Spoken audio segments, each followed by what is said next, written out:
Asiatic Lions 1990స్లో చూసుకున్నట్టయితే 280 Lions ఉండేవి ఇండియాలో మొత్తంగా. ఇప్పుడు 2025లో మనం చూసుకుంటే దాదాపు 891 లైన్స్ ఉన్నాయి. అంటే ఒక 10 ఏళ్లలో చూసుకున్నట్టయితే 70% వాటి యొక్క పాపులేషన్ అనేది ఇంక్రీజ్ అయింది. సో ఈ పాపులేషన్ ఇంక్రీజ్ అవ్వడానికి క్రెడిట్ ఏంటి? ఇండియన్ గవర్నమెంట్ యొక్క కన్జర్వేషన్ ఎఫర్ట్స్. ఒకసారి ఏషియాటిక్ లైన్స్ గురించి చూద్దాము. Asiatic lions dry grassland ఏరియాస్లో ఉంటాయి. మనం స్పెసిఫిక్గా చూసుకున్నట్టయితే గిర్ నేషనల్ పార్క్ ఉంది కదా, అక్కడ మనం ఎక్కువగా ఏషియాటిక్ లైన్స్ని గమనించవచ్చు.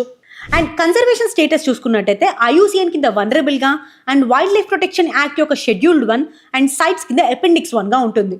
అండ్ ఇంకొక ఇంపార్టెంట్ విషయం ఏంటి అంటే ఈ ఏషియాటిక్ లైన్స్ ఉన్నాయి కదా, ఈ లైన్స్ ఆఫ్రికన్ లైన్స్ కన్నా చిన్నవిగా ఉంటాయి. అండ్ దాంతోపాటు స్పెసిఫిక్గా ఒక బ్రీడింగ్ సీజన్ అంటూ ఉండదు ఈ లయన్స్కి. అయితే మీరు కామెంట్ సెక్షన్లో లైన్స్ యొక్క కన్జర్వేషన్ కోసం గవర్నమెంట్ ఆఫ్ ఇండియా తీసుకొచ్చినటువంటి ప్రాజెక్ట్ ఏంటి అనేది చెప్పండి.